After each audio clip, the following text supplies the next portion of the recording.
안녕하십니까. 여러분의 안방명의 공개 클리닉 웰입니다. 우리 직장인들이 가장 행복해하는 날은? 아무래도 월급날. 월급날. 공휴일. 네. 네? 공휴일. 공휴일도 그렇지만 네. 근데 공휴일보다 월급날이 더 좋아요. 그렇죠. 네. 근데 그렇다면 직장인들이 가장 두려워하는 날은? 월요일. 월요일? 네. 알아요. 직원들 올 때 표정이 어두워요. 실제로 월요일에 월요병이라는 얘기를 많이 하잖아요. 네. 직장인들 딱 보면은 얼굴에 웃음기가 싹 사라진다고요. 안타깝습니다, 정말. 네. 근데 그 정도면 다행인데 월요일 되면은 네. 심장마비 걸릴 확률이 20% 높고 네. 또 자살률도 상당히 높대요. 그렇군요. 힘든 일이죠. 네네. 참 이렇게 왠지 모르게 힘든 게 월요일인데요. 네. 이렇게 어른들에게 월요병이 있다면 우리 아이들에게는 새학기 증후군이 있다고 합니다. 네. 방학 때 잘 놀다가요. 네. 학교 갈 생각만 하면 배가 아프고 머리가 아프다 하는 그렇지. 아이들이 많다고 네네네. 하는데요. 네네. 이렇게 두려움과 중압감이 스트레스로 작용을 해서 면역 체계까지 영향을 준다고 합니다. 그래요. 그 사실 우리 꼬맹이처럼 보이지만 이 아이도 나름대로의 자기 인격이 있어요. 그러니까요. 그 말은 자기만의 고민과 스트레스가 있다는 거거든요. 그렇죠. 그러니까 꾀병이라고 이렇게 무시만 하지 마시고 그래 네가 어디가 아프니 한번 이렇게 들어봐주는 맞아요. 이런 역할과 자세가 필요할 것 같습니다. 그래서 오늘 바로 그 고민을 함께 나눠보는 시간을 마련했습니다. 먼저 화면부터 만나보겠습니다. 유난히 눈을 자주 깜빡이거나 특정 부위를 반복적으로 움직이고 이상한 소리까지 낸다면 초등학생 10명 중 1명이 앓고 있다는 틱. 이제 한 방으로 다스려라. 뇌의 기혈 순환을 돕고 타고난 기질을 조절하는 한방 치료의 모든 것. 프라임 한의원 천영호 원장과 함께 자세히 알아봅니다.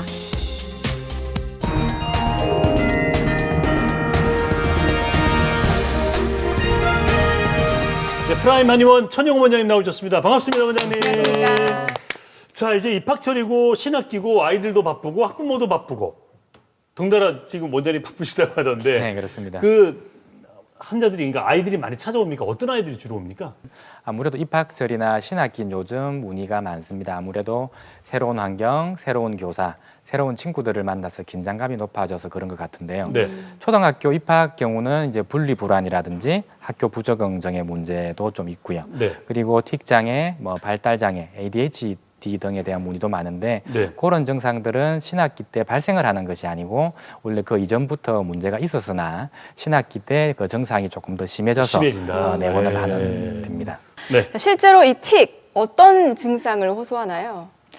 틱이라는 것은 자신의 의사와는 관계없이 몸의 어떤 근육이 움직이거나 특정한 소리를 내는 것을 말합니다. 네. 그래서 근육틱과 음성틱으로 나뉠 수가 있는데요. 네. 근육틱이란 거는 우리 인체 외부의 모든 근육에서 다 나타날 수가 있습니다. 인체 외부에 나타나 있는 근육 중에 가장 얇은 근육인 눈 부위에서 처음 시작되는 경우가 많고 네. 그 다음에는 눈을 이렇게 흘기는, 눈을 이렇게 흰자위가 보이도록 막 흘기는 경우라든지 그 다음에 목을 좌우로 흔들거나 네. 목을 뒤로 제끼거나 혹은 팔을 이렇게 굽었다 폈다 팔도 하는 동작 합니까? 네, 팔도 막 움직이기도 하고 네. 그리고 어떤 그 배도 불룩불룩 하는 현상. 그 배가 왜 불룩불룩 할까라고 생각을 하기 쉬운데 네. 사실은 그 항문에 힘이 들어오는 경우들은 배가 힘이 들어와서 같이 불룩불룩 하기도 합니다. 그런 증상도 있고요. 네. 그런 애 한 번도 못 봤는데. 네. 근데 네. 그 배를 불룩거리는 증상은 실제로 그 타인들은 잘 알기가 어렵습니다. 왜냐하면 옷에 가려져 있기 때문에 잘 모르는데 네. 옆에 앉아 있으면 배가 불룩불룩 하면서 진동으로 인해서 가족들은 잘 알죠. 오. 근데 타인들은 옷으로 노출이 이렇게 감싸져 있기 때문에 좀 알기 어렵고. 네네. 그 외에 이제 다리를 굽혔다 폈다 그런 네. 경우는 가다가 길을 걸어가다가 타닥 이렇게 되는 경우도 있고요. 네. 하여튼 인체에 있는 모든 근육에서 다 나타나는데 이것이 한 부위만 나타나면 단순 근육틱이라고 이야기하고 네네. 역시 두세 가지가 같이 결합되게 되면 네. 복합 근육틱이라고 이야기를 합니다. 네네. 네. 근데 지금 틱 종류가 근육틱이 있고 음성틱이 네네네. 있다고 그래요. 음성틱은 그럼 어떤? 음성틱은 자신의 의사와는 관계없는 이상한 소리가 나는 것인데요. 네. 엄밀하게 말하면 소리를 내는 근육의 틱이 나타나면 음성틱의 형태로 나타나는 거죠. 네. 가장 흔한 것이 헛기침을 하는 뭐 이런 소리, 아. 목에 뭐가 걸린 듯한 하는 이런 소리. 네네. 이것이 조금 더 변화가 되게 되다 보면 약간 좀 그 하이톤의 옥타브가 있는 이 휙 하는 이런 소리라든지 네네. 아주 뭐 이게 흉내 내기 어려운 다양한 증상의 이제 소리가 나게 됩니다. 네. 이것이 조금 더 진행을 하게 되면 네. 특정한 단어를 말을 하기도 합니다. 예를 들면 별로 의미가 없는 단어인데 뭐 그래 뭐 엄마 뭐 안 돼 이런 얘기를 하는데 처음에 이제 그런 소리를 듣게 되면 이제 네. 부모님들은 이 녀석이 장난치나 혹은 왜 저런 말을 하지 이런 생각이 드는데 나중에 계속 듣다 보면 아 저게 아니구나라는 생각이 들게 되죠. 이것이 또 조금 더 이제 더 안 좋게 되면 이제 가장 심한 게 이제 욕설틱의 형태로 나타나는 우리가 입에 담지 못할 그런 소리를 자기도 못하게 하는 것인데 네. 이런 음성틱은 그 단어를 뱉는 음성틱을 복합 음성틱이라고 하는데요. 네. 이런 그 복합 음성틱은 머릿속에 그 단어가 계속 떠오릅니다. 그런데 나는 그 말을 하지 않고 싶은데 그 말을 뱉어야 시원한 거예요. 네. 그렇기 때문에 어떤 친구들은 말을 하면서도 자, 입을 가리면서 이 말하면 안 되는데 미안해 하고 또 욕을 하기도 하고 그 정도로 심한 친구들이 있나요? 그는 좀 이제 많이 심한 경우인데 네. 임상에서 제법 좀 많이 관찰이 됩니다. 네. 여기서 이제 헛기침에 대해서 좀 더 길게 말씀을 드리면 네. 보통 아이들이 기침을 하면 당연히 우리 아이가 감기에 걸려서 기침을 하는가라고 생각을 하겠죠, 당연히. 네. 근데 기침을 이제 하면 당연히 병원에 가서 치료를 받고 치료를 받으면 어느 정도 시간이 지나면 다 나아야 되잖아요. 특별한 합병증이 없는 한 뭐 결핵이라든지 폐렴이 없으면 다 나아야 되는데 이 기침을 뭐 한 달, 두 달, 6개월, 1년 이렇게 계속 하게 되면 이거는 음성틱을 의심해 볼 필요가 있습니다.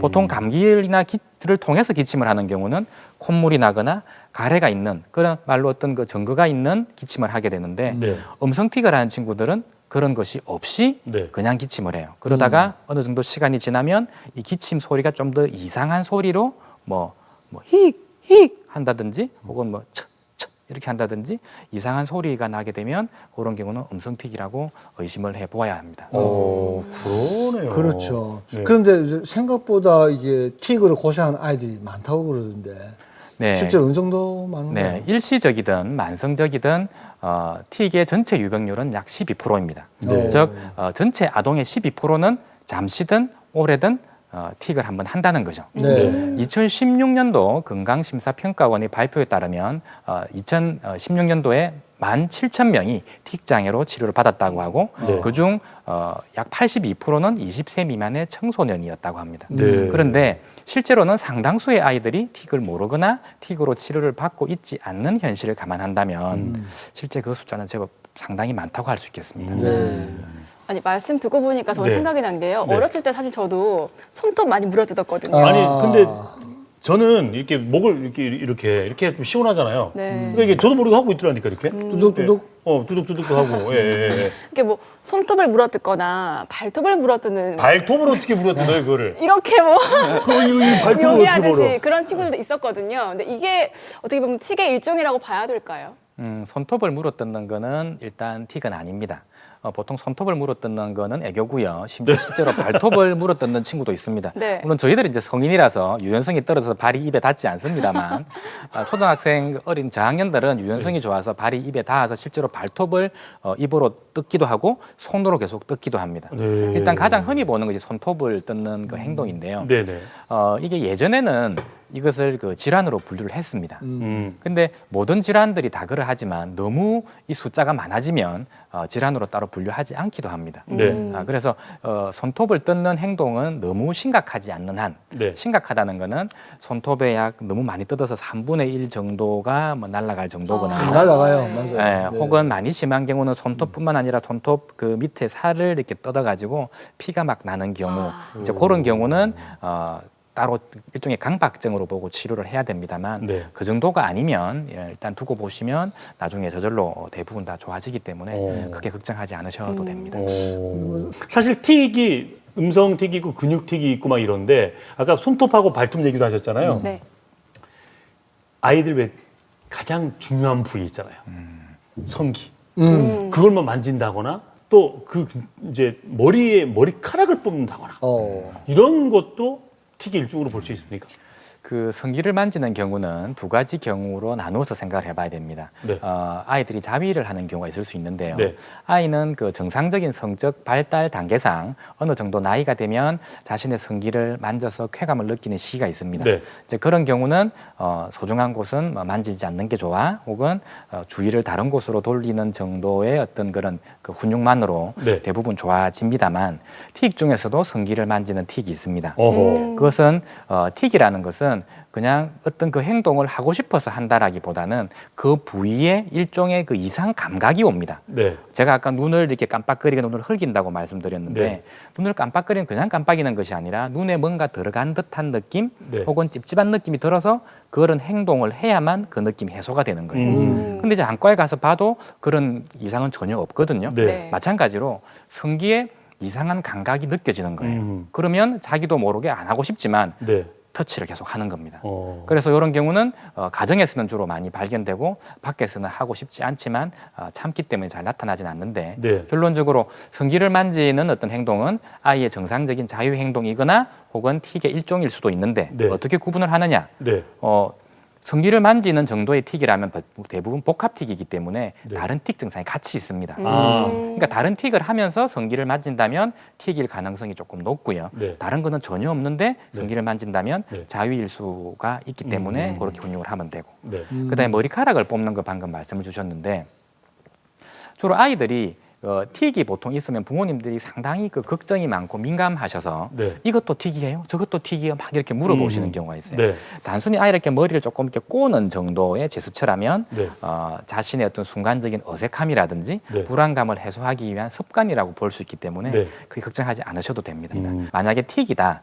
틱인 경우는 가장 기본적인 그 부모님의 그 방법이 일단 틱 증상을 지적하지 않는 거예요. 아. 네, 근데 그 아이도 그 틱을 하고 싶어서 그러는 것이 아니라 이상 감각을 해소하기 위해서 어쩔 수 없이 하는 행동이기 때문에 네. 그것을 하지 말라고 지적을 하지는 않는 것이 좋습니다. 네. 근데 방금 성기를 만지는 행위처럼 이것이 너무 지나치게 할 경우는 네. 애들에 따라서는 이게 좀 상처가 나는 경우도 있어요. 여자아이 같은 경우는 너무 많이 만져서 네. 이제 그런 경우는 어쩔 수 없이 감염의 위험도 있기 때문에 부득이하게 만지지 말라고 좀 좋게 말을 해야 되지만 틱의 기본적인 전제는 그 행동을 억제하거나 하지 않도록 하는 지적을 피하는 것입니다. 네. 저도 지금 말씀 중에 하나 떠오르는 질문이 있는데, 우리 닭이 먼저냐 달걀이 먼저냐 이런 어떤 논리처럼 맞아요. 아까 이상한 느낌이 있기 때문에 그걸 해소하려고 틱이라는 것이 이제 발동이 된다고 했잖아요. 네네네, 그렇습니다. 음성이든 근육이든. 네네네. 근데 처음에 그런 이상한 느낌이 와서 그런 근육이 발달됐는지, 아니면 자기도 모르고 습관적으로 그런 뭐 근육의 움직임이 있었는데 이걸 이제 자꾸 이제 정도가 지나가면 좀 더 크게 할 거 아닙니까? 네네, 안 하면 시원하지 않아서 그걸 하는 건지. 그러니까 보통은 이상 감각을 느끼고 그것을 해소하기 위한 동작으로서 틱이 나오는 경우가 많고요. 또 어떤 경우는 그런 감각이 없이 바로 몸이 움직여지는 경우도 물론 있긴 있습니다. 참 어렵겠군요. 네네네. 네. 근데 이제 문제는 틱 장애 있는 아이들이 좀 다른 또 그런 틱과 유사한 불안 장애들을 같이 동반하고 있는 경우가 많죠. 네, 틱은 틱 그 단독으로 발생을 하는 경우도 있습니다만은 상당수는 ADHD, 불안장애, 강박장애 혹은 그 불안정한 감정 기복 등의 증상을 같이 가지고 오는 경우가 많습니다. 네. 근데 이런 경우에 잘 구분을 해야 되는 것이 이 아이가 ADHD나 강박증이 있기 때문에 틱을 유발하였느냐, 네. 혹은 틱을 오래 앓다 보니까 여러 가지로 정서적인 문제가 생기거나 주의력이 떨어져서 ADHD가 생겼느냐를 구분하는 것이 상당히 중요하고 그렇겠죠. 치료 방향에 영향을 미칩니다. 네. 가령 예를 들어서 틱 때문에 이런 여러 가지 것들이 생겼다면 틱 증상이 해결되는 것만으로 다른 증상은 다 주르륵 사라지게 되겠죠. 그렇죠. 하지만 ADHD나 불안 장애를 갖고 있었고 그것으로 인해서 틱이 유발되기 쉬웠던 아이라면 틱 증상을 치료하고도 원래 갖고 있었던 기저질환, 뭔지든 질환을 치료해줘야만 이 아이의 증상의 치료는 보다 더 완벽해지는 것이죠. 네. 일례로 저희 한의원에 작년에 그 11세 된 남자아이가 내원한 적이 있었습니다. 네. 그러니까 4학년인데 이 아이는 초등학교 1학년 때부터 ADHD 진단도 받았고 틱 장애 진단도 받아서 네. 몇 년 동안 그 치료 계속 받고 있었던 아이였습니다. 네네. 이 친구는 복합 근육 틱, 눈도 깜빡이고 얼굴도 찡그리고 팔도 계속 움직여야 되고 다리도 굽혔다 폈다 해야 되고 혹은 소리도 크크, 처처, 킥킥 하는 등등의 소리를 같이 여러 가지로 단지 단어를 말하거나 욕설을 하진 않았습니다만 보통 이렇게 복합과 음성이 같이 나타나는 경우를 뚜렛 장애라고 하는데요. 네. 이 정도가 되면 보통 대기실에서 있는 모습이 마치 이렇게 좀 고장난 로봇과 같은 그런 듯한 모습을 보입니다. 아. 예. 근데 그런 상태로 한 2, 3년 정도를 생활을 하다 보면 누구나 다 그렇듯이 네. 자존감이 좀 많이 떨어지게 되죠. 그렇죠. 그리고 그 친구와의 교우 관계에서도 자신감이 떨어지다 보니 그렇죠. 아무래도 친구를 깊이 사귈 수가 없고 네. 피해 의식이 생기기 때문에 조금만 무슨 말을 해도 화를 버럭버럭 내게 되죠. 네, 네. 그리고 아이는 힘드니까 인스턴트 음식이나 고칼로리 음식을 폭식을 하게 되니까 자꾸 이제 비만이 생기게 되죠. 네. 그리고 아이가 또 조금만 하기 싫은 일을 시키면 틱이 더 심해질까 두려워서 부모는 공부를 안 시키게 되죠. 그러면 학업에서는 점점 더 멀어지게 됩니다. 근데 이런 친구를 만약에 틱 증상이 다 사라지게 되면 당연히 자신감이 올라가게 되고 주의력도 좋아지니까 학업도 더 매진하게 되고 그러니까 부모님의 지시를 따르게 되니 음식도 정갈하게 먹으니까 체중도 더 슬림해져서 자기 외모에 자신감도 생기고 물론 이제 이 친구는 올 겨울 방학부터는 제가 좀 공부를 많이 시켜라 그랬어요. 네. 부모님이 아니 공부 시키면 다시 틱 올라오면 어떡해요? 공부 아무리 시켜도 괜찮습니다. 틱 안 올라오니까 공부 시켜 보시라고. 왜냐하면 4학년 정도가 되면 1학년부터 4학년 동안 정상적인 학업을 제대로 한 적이 없었기 때문에 학업 결손이 많이 누적이 되어 있어요. 네. 여기서 시기를 더 놓치면 따라가야 될 공부가 많기 때문에 더 힘들어지는 거예요. 그래서 공부를 지금 열심히 시키니까 이 아이는 공부하는 습관 자체가 안 잡혀 있어서 많이 힘들어